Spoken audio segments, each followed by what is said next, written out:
तो पिछले एपिसोड में बेसिकली आपको याद होगा कि जूहू का घर बेच के आपने फाइनली मुमरा में घर लिया था। एंड मुमरा में थोड़ा सुकून की ज़िंदगी आप जी रहे थे। आपका जैसे तैसे मतलब गुज़र बसर हो रहा था। एंड आपका छोटा भाई था जिसने कि बहुत तेज़ म्यूज़िक प्ले कर दी थी, लेकिन आपने कुछ ऐसा किया कि बेसिकली आप उसे हर्ट किए बिना उसको उसका बजाने दिया। मतलब यानी कि टेप रिकॉर्डर बजा रहा है, ठीक है, लेकिन आपने अपने तक आवाज़ नहीं पहुंचने दी। Now listen very carefully. अब आप जो बैठ के पढ़ाई कर रहे थे कुछ बहुत ज़्यादा दुनिया को बदल देने वाली रिसर्च, वो रिसर्च ऐसा हुआ कि कंप्लीट नहीं हो पाई इन टाइम। एंड अब आपको थोड़ा और वक्त लगने वाला है। आपको थोड़ा और वक्त लगने वाला है, शायद 1-2 साल और रिसर्च करना पड़ेगा, तब आप जगह पब्लिश कर पाएंगे। तो अभी आप ऐसा कर सकते हैं कि जब तक कि अपना कुछ पैशन फॉलो करें। तो आपको याद आ गया कि अरे 9th क्लास में मैं तो बहुत बड़ा पेंटर हुआ करता था। ड्राइंग की क्लास में मुझे 9 मार्क्स मिला करते थे 10 में से। तो बेसिकली मैं तो बहुत बड़ा पेंटर था। तो आपके अंदर का पिकासो जाग चुका है। आप हमेशा से पेंटर बनना चाहते थे, लेकिन बात वही है, अब्बा नहीं मानेंगे, है ना। तो बेसिकली अब्बा नहीं मानेंगे तो पेंटर बने कैसे। तो बेसिकली आपने जो है पेंटर बनने का ख्वाब छोड़ दिया था, आप नहीं बन पाए थे पेंटर। लेकिन आपके अंदर का वो पेंटर अब बाहर आ रहा है। अब आप इंडिपेंडेंट हो चुके हैं, इंडिपेंडेंट, खुद का घर है, सब कुछ है। तो अब आपको आपका पैशन परस्यू करने से कोई नहीं रोक सकता है। तो आपको याद आया कि आप एक बहुत अच्छे पेंटर हुआ करते थे। जब भी आपसे कहा जाता था कि एक सीनरी बनाओ, तो आप 2 पहाड़, उसके बीच में सूरज, एक पेड़, एक गुब्बारे वाला, एक नदी, बाजू में 4-5 घास, 2-3 कौवे उड़ते हुए, ऐसा करके आप हमेशा एक अच्छा सा लैंडस्केप बनाया करते थे। पता नहीं, समझ में नहीं आता पूरे इंडिया में हर कोई यही क्यों बनाता है। जब भी सीनरी बनाने बोलो, हर जिसको भी बोलो कि सीनरी बनाओ, तो लोग एक झोपड़ा बना देंगे छोटा सा, दो ये बना देंगे। मतलब अरे कुछ अलग भी दिखाओ यार। बट एनीवे, सो आपके अंदर का पिकासो जाग गया। अच्छा, थोड़े दिन पहले मैंने एक ये देखा था, एक न्यूज़ देखा था मैंने।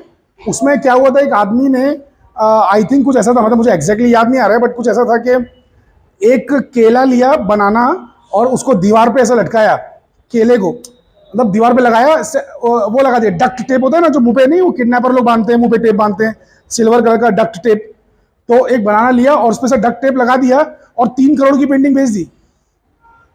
खाली दीवार पे केला लगाया और उस पर टेप मार दिया और बेच दिया। बोला यही आर्ट है। और सबसे हंसी की बात ये नहीं है, हंसी की बात तो ये है कि दूसरे ने केस कर दिया, बोला ये तो मेरा आइडिया चुरा है, ऐसा तो मैंने बनाया था। मतलब ये कैसा आर्ट है, मेरी समझ में नहीं आता है। आर्ट, देखो हम साइंस वाले भैया, हमें कहाँ आर्ट समझ में आने वाला है।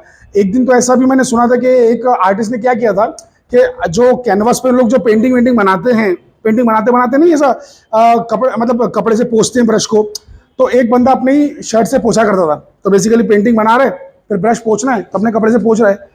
बाद में लोगों ने देख के बोला, अरे वाह क्या पेंटिंग बनाई, अपने ऊपर ही बना दिए, तो इसी को बेच दो। तो उसने वो टी शर्ट ही लटका दिया।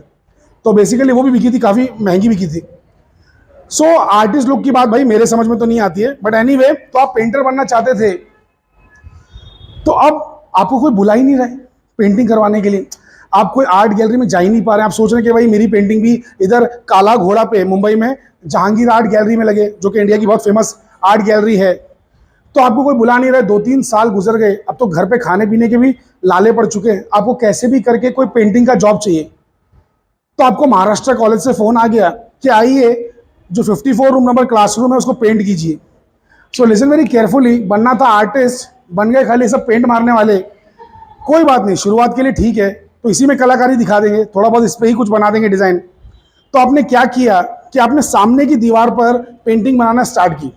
नाउ लिसन वेरी केयरफुली, वो दीवार पे आपने कलर मारा, उसको पूरा व्हाइट किया और उस पर छोटे छोटे बारीक बारीक सा डिज़ाइन बना रहे हैं आप। अब डिज़ाइन बनाते बनाते क्या हो गया, अचानक में पावर कट हो गया। वैसे तो नॉर्मली साउथ मुंबई में तो पावर कट होता नहीं है, बट इन जनरल हो सकता है एक आध बार कोई डिजास्टर हो जाए, छोटा मोटा, मतलब यानी कि ट्रांसफार्मर में कुछ हो जाए, तो लाइट चली गई, मतलब पावर कट हो गया। वैसे लाइट चली गई ये गलत है। आप लोग जो ये वर्ड इस्तेमाल करते हैं, फ्रेज लाइट चली गई, ये सब गलत है। अच्छा, मुझे समझ में नहीं आता इंडिया वाले लोग जो है कलेक्टिव दुख में कैसे खुशी ढूंढ लेते हैं। मतलब जैसे कि क्या होता है ना कि जैसे फॉरेन कंट्री में क्या होता है कि जैसे आपके घर की, मतलब जैसे आप लोग बोलते हैं लाइट गई, तो चलो मैं लाइट गई वर्ड ही इस्तेमाल कर रहा हूँ। तो आपके घर की जब लाइट जाती है तो मम्मी बोलती है बाजू वाले की देख क्या कि उनकी भी गई है कि नहीं गई है, बाजू वाले की भी लाइट गई, हाँ मतलब तो भी ठीक है, तो सब कुछ ठीक चल रहा है, मतलब सबको सबको दुख है, तो यानी कि सब बिल्कुल बराबर है। खाली अगर अपने घर की गई है तो तकलीफ होती है कि अपने घर की कैसे चली गई, बाकी सबकी गई तो चलो चलेगा। फॉरेन कंट्री में ऐसा नहीं है। फॉरेन कंट्री में अगर लाइट गई है, भले अपनी गई दूसरी गई, वो लोग एक दूसरे का घर नहीं चेक करते हैं, फोन करते हैं डायरेक्टली वहां पे कि भाई क्या प्रॉब्लम है बताइए, है ना। चलिए एनीवे, तो लिसन वेरी केयरफुली। लाइट गई ये गलत वर्ड है, आपको कहना चाहिए पावर कट हुआ है। पावर कट, लाइट गई ऐसा कोई वर्ड ही नहीं है, ऐसा कोई फ्रेज ही नहीं है, दैट्स रॉन्ग। पावर कट हुआ है, ठीक है, पावर कट, क्योंकि no power no electricity no current, are you understanding it. Anyway, so listen very very carefully. तो हम लोग कह रहे हैं कि अभी हम लोग पेंटिंग कर रहे थे, पेंटिंग करते करते पावर कट हो गया। अब अंधेरे में तो पेंटिंग कर नहीं पाएंगे, तो आपने अपने दोस्त से बोला कि अरे भाई जाओ जरा एक आध टॉर्च वॉर्च लेके आओ, कुछ तो लेके आओ। तो वो जाके टॉर्च लेके आया, उसने टॉर्च खोला, टॉर्च ऑन किया, तो बेसिकली सामने की दीवार पूरी की पूरी ब्राइट हो चुकी है। सामने की दीवार पे टॉर्च मतलब यानी कि जाके गिर रही है, उसकी लाइट गिर रही है और अच्छे से सब कुछ दिखाई दे रहा है, पेंटिंग बना रहे हैं। लेकिन कहीं कहीं पे एकदम बारीक डिजाइन बनाने की जब बारी आई, एकदम बारीक बारीक डिजाइन बनाने की बारी आई, तो वहां पर तो एक टॉर्च से काम नहीं चल रहा है। तो अब हमने दोस्त से बोला कि जाओ जरा एक और टॉर्च लेके आओ। तो आपका दोस्त वैसे ही टॉर्च लेके आया, उसने एक साथ बल्क में खरीद के रखा हुआ था, होलसेल में खरीदा था टॉर्च, तो उसने दूसरी भी टॉर्च लेके आया। अब सेल चेक करने के लिए उसने ये वाली टॉर्च बंद कर दिया, ये टॉर्च बंद किया, ये तो चालू थी ना, दूसरी टॉर्च का ऐसा ऑन किया, देखा हाँ भाई सेल चालू है, बराबर लाइट गिर रही है। अब उसने दोनों टॉर्च जैसे एक साथ चालू किया तो बेसिकली वहां से लाइट गायब हो गई। कोई एक जगह है जहां से लाइट गायब है, यहां पे लाइट है, यहां से लाइट गायब है, यहां पे लाइट है, तो पैचेस बन गए, पैचेस बन गए मैक्सिमास एंड मिनिमास के। अब आप बोलेंगे सर नहीं नहीं ये तो हम लोग यकीन कर ही नहीं सकते, ऐसा कभी हो ही नहीं सकता। अरे भाई लाइट से लाइट मतलब नो लाइट, ऐसे भला कैसे हो जाएगा? Light plus light equals to no light. Light से लाइट को कैसे काट सकते हैं? बिल्कुल काट सकते हैं, लाइट से लाइट को हम लोग काट सकते हैं, ये 100% ट्रुथ है। एंड जिन लोगों ने भी अभी अभी एक्सपेरिमेंट किया है इस सेमेस्टर में, कौन सा वाला एक्सपेरिमेंट? न्यूटन्स रिंग वाला, उसमें वही तो कर रहे हो आप। न्यूटन्स रिंग एक्सपेरिमेंट के अंदर आप पीली लाइट से पीली लाइट को लड़ा के, टकरा के, पीला काला पीला काला पीला काला डार्क एंड ब्राइट रिंग्स बना रहे हो। तो Newton's rings, listen very very carefully, Newton ने अपने जमाने में ये रिंग्स देखा था, लेकिन न्यूटन को खुद को पता नहीं था कि ये बनता कैसे है। लेकिन बिकॉज न्यूटन ने सबसे पहले देखा था, वो दिन रात लाइट के साथ एक्सपेरिमेंट करता रहता था, तो जब उसने पहले देखा था तो इसलिए उसके नाम पे रख दिया गया Newton's rings. But Newton's rings actual में न्यूटन ने उसके बारे में कुछ भी थियरी नहीं दी है, थियरी बहुत बाद में आई, बहुत बाद में आई उसकी थियरी कि न्यूटन रिंग बनती कैसे, और न्यूटन रिंग कैसे बनती है ये हम लोग भी सीखेंगे, हम लोग भी इसका फॉर्मूला देखेंगे, डोंट वरी, हम लोग इसका डेरिवेशन करेंगे कि न्यूटन रिंग बनती कैसे, आखिर उसके पीछे क्या कहानी क्या है। लेकिन ये बहुत अजीब बात है, सोच सोच के हैरानी होती है कि light plus light equals to no light. सोच के हैरानी होती है कि भाई लाइट से लाइट को कैसे काट सकते हैं यार। हमने तो जब भी देखा है कि घर में कहीं पे भी दो ट्यूबलाइट ऑन कर दी तो दो ट्यूबलाइट से तो और डबल लाइट आती है, तीन ट्यूबलाइट ऑन कर दी तो और ट्रिपल हो जाती है लाइट, और ज्यादा ब्राइटनेस हो जाती है। बट सर आप तो बता रहे हैं कि दो टॉर्च लिया तो कहीं पे ब्राइट कहीं पे डार्क आ रहा है। अरे पैचेस बन जाते हैं। लिसन, अगर ये है दीवार, अगर ये मान लो स्क्रीन या दीवार है, जो भी चीज है, ये दीवार है, तो बेसिकली इस पे ऐसे ब्राइट, ये ब्राइट है, बीच में अंधेरा है, फिर ये ब्राइट है, बीच में अंधेरा है, फिर ये ब्राइट है, ऐसे करके पैचेस बन जाते हैं कम से कम 15-20। तो ऐसे पैचेस बन रहे हैं, कहीं पे रोशनी है कहीं पे नहीं है, कहीं पे रोशनी कहीं पे नहीं। सोचने वाली बात है, हैरानी की बात है, बट ऐसा कर सकते हैं। लेकिन ऐसा आमतौर पे आम जिंदगी में घर में होते हुए क्यों नहीं दिखता है? मैंने आपको क्या कहा था, 8 कंडीशन सेटिस्फाई होना चाहिए। 8 कंडीशन, जब तक वो 8 कंडीशन सेटिस्फाई नहीं होगी ऐसा नहीं आपको दिखने वाला। क्या वो 8 कंडीशन नहीं सेटिस्फाई हुई तो इंटरफेरेंस नहीं होता है? क्या होता है? इंटरफेरेंस होता है, हमेशा होता है। इस वक्त भी इस रूम के अंदर हो रहा है, बस दिखेगा नहीं। अगर देखना है तो वो 8 कंडीशंस चाहिए देखने के लिए। हो तो हमेशा रहे, लाइट पे, अरे लाइट से लाइट टकरा रही है, एक ट्यूबलाइट से लाइट आई, दूसरी ट्यूबलाइट से लाइट आई, किसी पॉइंट पे गिरे, टकरा के कुछ ना कुछ वो कर रहे हैं, बट वो नजर नहीं आएगा आपको। एक सस्टेन्ड इंटरफेरेंस पैटर्न चाहिए, लेकिन वो हो क्या रहा है, उसी पॉइंट पे ब्राइट एंड डार्क बहुत ही फास्ट बन रहे हैं। तो आपको एक उसका नेट इफेक्ट नजर आ रहा है ब्राइटनेस, बट असलियत में इंटरफेरेंस हो रहा है, दिख नहीं रहा। तो वो 8 कंडीशंस क्या हैं? सो 8 कंडीशंस आप लोगों ने 12वीं में पढ़ी हैं, तो मैं उसको फिर से एक बार थोड़ा सा हाईलाइट कर दूं। तो 8 कंडीशन जरा ध्यान से सुनिएगा। पहली कंडीशन है कोहेरेंस, सबसे इंपॉर्टेंट, सबसे टफ। इसी चीज को बहुत सारे लोग समझ नहीं पाते हैं, बहुत सारे लोग को गलत फहमियां हैं, मिसकंसेप्शंस हैं, बहुत सारे लोग। I am not talking about only the students, I am talking about even the teachers, because listen, इसका एक्सप्लेनेशन हमारी टेक्स्ट बुक्स में, कन्वेंशनल टेक्स्ट बुक्स में अच्छे से नहीं दिया है।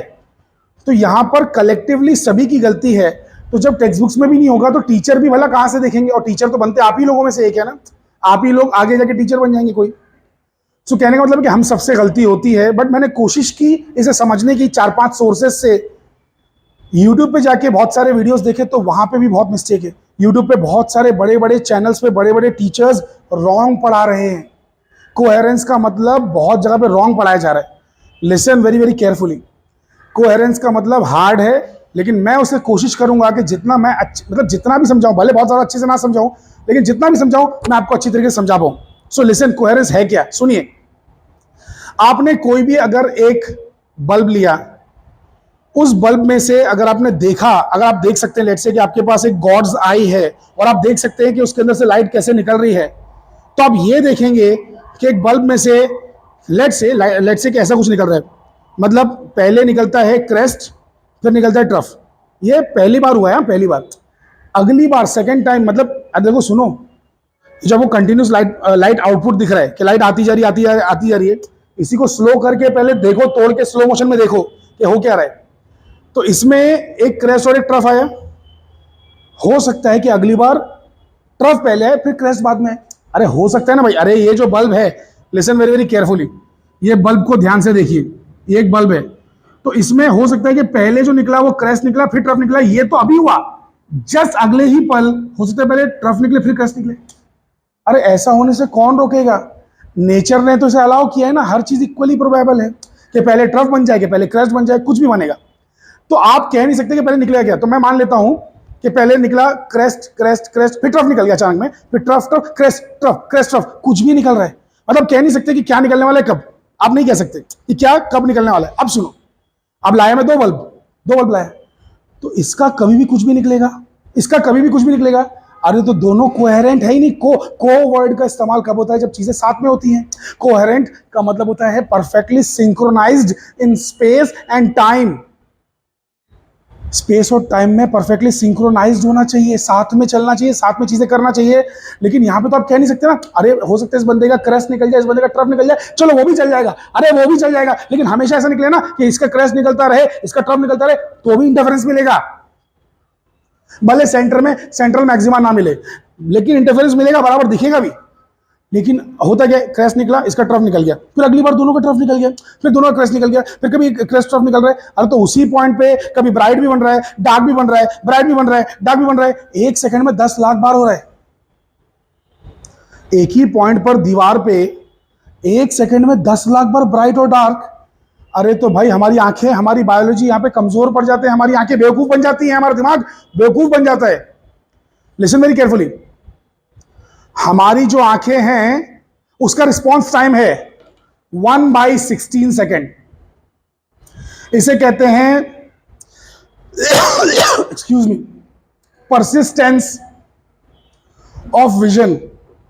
मतलब अगर ये लड़का मिस्टर याया, इसे मैंने देखा, इसकी तस्वीर मेरी आंखों में 1/16 सेकेंड के लिए ठहर जाएगी। अगर उस बीच ये फ्लैश की तरह, जो फ्लैश जो सुपर हीरो है, सामने से गायब हो गया और वापस लौट आया 1/16 सेकेंड में, तो मुझे कभी पता ही नहीं चलेगा कि ये कहीं गया था। लेकिन अगर इसने आने में देर कर दी, 1/16 सेकेंड का टाइम गुजर गया, तो जो सामने चीज है, जो कि खाली जगह, मुझे खाली जगह दिख जाएगी और फिर मालूम पड़ जाएगा कि ये कहीं जाके वापस आया। समझो इस बात को। हमारी आंखों में 1/16 सेकेंड के लिए कोई भी तस्वीर छप जाती है, इसे कहते हैं परसिस्टेंस ऑफ विजन। तो बेसिकली अगर कोई बंदा सामने से फ्लैश की तरह जाके लौट आए इसी टाइम के अंदर 1/16 सेकंड के अंदर, तो हमें पता भी नहीं चलेगा कि वो कहीं गया था, हमें वो दिखता रहेगा 1/16 सेकंड। ऐसे ही परसिस्टेंस ऑफ साउंड भी होता है। परसिस्टेंस ऑफ साउंड पढ़ चुके आप लोग। एको कैसे बनता है? एको आप लोग इको बोलते हो, इको नहीं है वो, इट्स एको। तो साउंड इस रूम में एको क्यों नहीं हो रही है? क्योंकि साउंड जा रही है और लौट के आ रही है इतने छोटे टाइम में, इतने छोटे टाइम में कि फर्क मालूम ही नहीं पड़ रहा है। लेकिन इसी रूम को अगर बहुत लंबा बना दिया गया, बहुत लंबा, तो साउंड जो मेरे मुंह से निकली मुझे सुनाई दे दी। सुनो, मेरे मुंह से निकली मुझे सुनाई दे दी, फिर गई, टकराई, फिर आई, तो तब तक तो मेरा कान नॉर्मल हो चुका था, नॉर्मल हो चुका था, तो एको सुनाई देता है।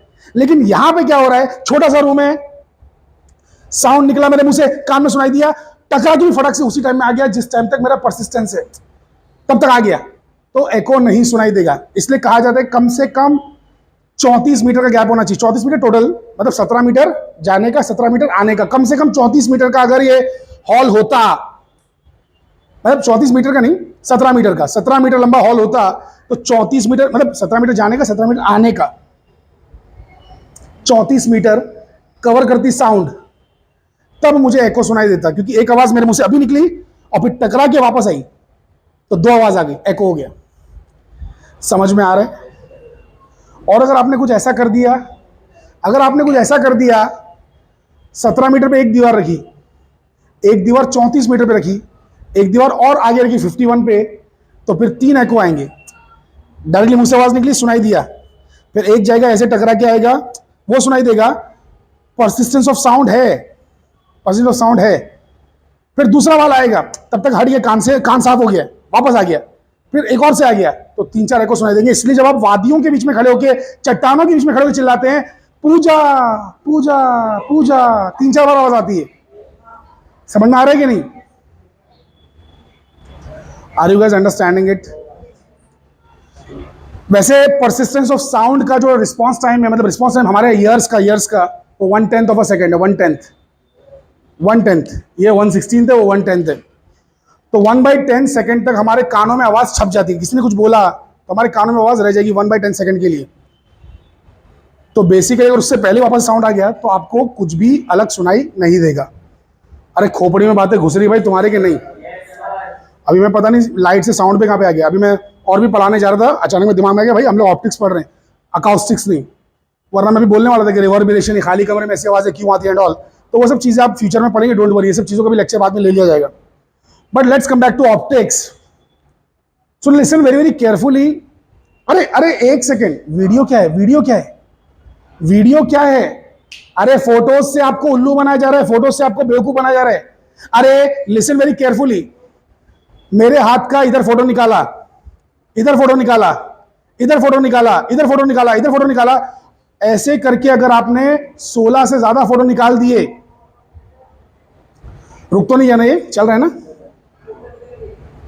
16 से ज्यादा फोटो अगर आपने लिए, 16 से ज्यादा अगर फोटो लिए और मेरी आंखों के सामने से उसे एक ही सेकंड में चला दिया, तो वही वीडियो बन जाता है। अरे अकल के पुतलो, ट्रेन में वो जो बंदा लेके घूमता है किताब, वो किताब को ऐसे पलटता है, उसके अंदर फुटबॉलर का पैर बना हुआ रहता है, फुटबॉल बना रहता है, तो चलते हुए दिखता है ना पैर। हर एक अलग अलग पेज पे बेसिकली एक ये रहता है, फोटो रहता है। तो जब उसे फास्ट, वो पेज को फास्ट पलटाता है तो आपको मोशन दिखाई देता है। अरे वीडियो ऐसे ही बना है। अभी तो डिजिटल कैमरा आ चुके, पुराने जमाने में क्या था? पुराने जमाने में क्या था? रील्स होती थी। अरे वो कोडेक का कैमरा याद है? कोडेक का कैमरा जिसमें रोल वोल डाला करते थे, कोडेक के कैमरा में रोल डालते थे, जिसमें 110 फोटो खींच सकते थे। तो उसमें लिसन वीडियो नहीं था, उसमें फोटोज ही थे। वीडियो की टेक्नोलॉजी बाद में आई है। वीडियो की टेक्नोलॉजी में क्या करते हैं कि वही रोल को फास्ट घुमाते हैं कि 1 सेकंड से कम टाइम में 16 से ज्यादा फोटो आंखों के सामने से गुजरना चाहिए। अरे पोपाई द सेलर मैन देखा है? Popeye the sailor man cartoon, उसमें वो एक ऐसा मुंह घुसा के वो रहता है, देखता है, फोटोज पड़े रहते हैं, घुमाता है इसको, फोटोज गिरते हैं फटाफट फटाफट, तो मोशन पिक्चर नजर आती है। अपने इंडिया में जो दादा साहेब फाल्के थे, जिनके ऊपर अवार्ड रखा गया है, Dada Saheb Phalke award, life time achievement type का अवार्ड है वो, सबसे बड़े कोई जो एक्टर है, डायरेक्टर, उसको दिया जाता है। तो वो जो थे, इंडिया में पहली पिक्चर उन्होंने बनाई, वो यही टेक्नोलॉजी है। अरे पहले जो डायरेक्टर लोग बोला करते थे सीन के बाद कट, अरे वो असली का कट था। पहले रील चलती थी, लाखों फोटोज में बनती थी एक पिक्चर, लाखों फोटोज खींच लिए, लाखों फोटोज खींच लिए। अब वो फोटोज के नेगेटिव्स बन गए। वो नेगेटिव्स को मोटर पे चलाया इतना तेज कि वो 16 फोटोज कम से कम यहां से गुजरना चाहिए, 16 फोटोज, और सामने रख दी लाइट, ये लाइट पर्दे भी गिरा दी प्रोजेक्टर, तो डायरेक्टली सामने इमेज आ गई। तो एक फोटो में हीरो का हाथ ऐसा है, दूसरे में ऐसा है, ऐसा है, ऐसा ऐसा है, फास्ट फास्ट चला दो तो बेसिकली परसिस्टेंस ऑफ विजन की वजह से वो वीडियो लगने लगता है। क्योंकि जो भी एक फोटो को हम देखेंगे वो 1/16 सेकंड तक रहेगा हमारी आंखों के सामने। Are you guys understanding the point? So video कुछ और नहीं, कलेक्शन ऑफ फोटोज ही है। कलेक्शन ऑफ फोटोज को ही वीडियो बोलते हैं। तो वीडियो की टेक्नोलॉजी फोटो से ही आई है। तो मैं ये कह रहा था कि अगर दीवार पे ऐसा हो जाए कि दो बल्ब से अगर इंटरफेरेंस बनाया जाए, दो बल्ब से, अरे इन दोनों के बीच में कोई रिश्ता ही नहीं है, तो ये दोनों से हो सकता है एक बार क्रेस्ट ऑफ यहां पहुंचे, एक बार क्रेस्ट क्रेस्ट पहुंचे, एक बार ट्रफ ट्रफ पहुंचे, एक बार क्रेस्ट और ट्रफ पहुंचे, तो कभी ब्राइट कभी डार्क, कभी bright bright bright, dark bright dark bright, dark dark dark, ऐसा बन रहा है। एक सेकेंड में 10 लाख बार चेंज हो रहा है। तो एक बार आपको लाइट दिख गई ना, तो 1/16 सेकंड तक आपकी आंखों में असर रहेगा उसका। फिर लाइट बंद होकर चालू भी हो गई तो आपको चालू ही दिखेगी लाइट। तो इसीलिए 2 ट्यूबलाइट ऑन करते ही पूरे घर में सिर्फ रोशनी नजर आती है, अंधेरा कभी नजर आता ही नहीं है।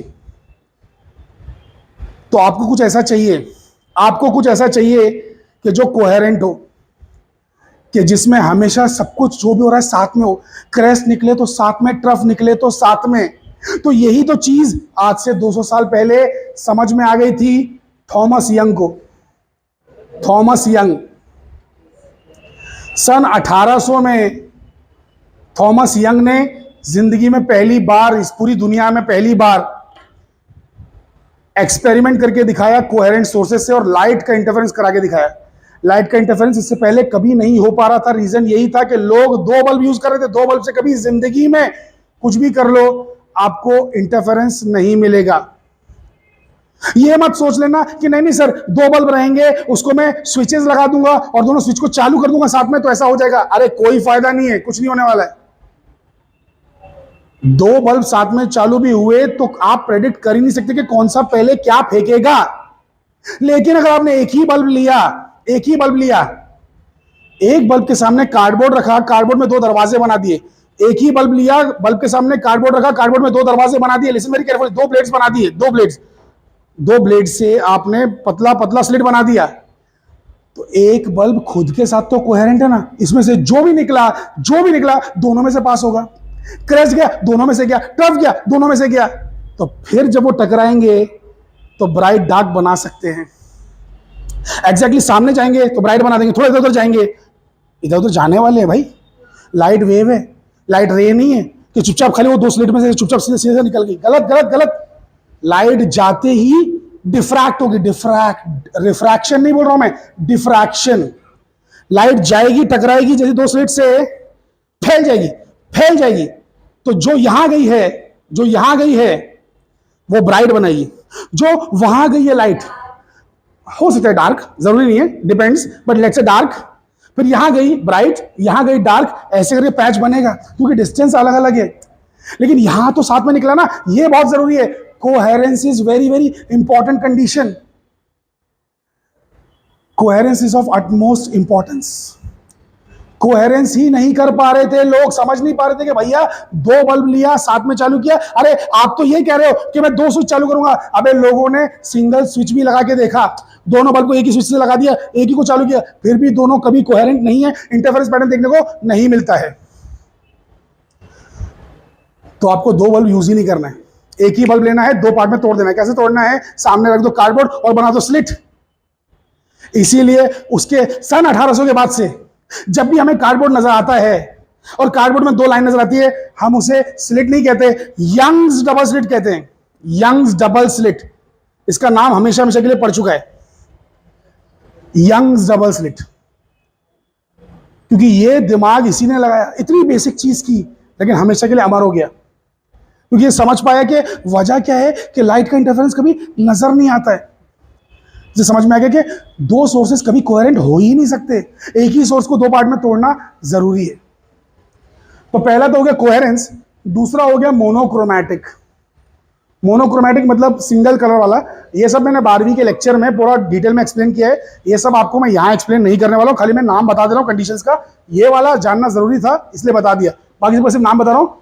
दोनों लाइट मोनोक्रोमैटिक रहना चाहिए। मोनोक्रोमैटिक रहेगा तो फायदा ये होगा, जैसे अगर समझो कि येलो येलो है, येलो येलो कलर है, तो yellow black yellow black yellow black मिलेगा। और ये जो हम चाहते हैं, यही तो हम चाहते हैं कि ब्राइट एंड डार्क मिले, या फिर रेड या रेड कलर की लिली लाइट, तो red black red black red black मिलेगा, तो मोनोक्रोमैटिक। तीसरा जो है वो है सेम इंटेंसिटी। सेम इंटेंसिटी होना चाहिए।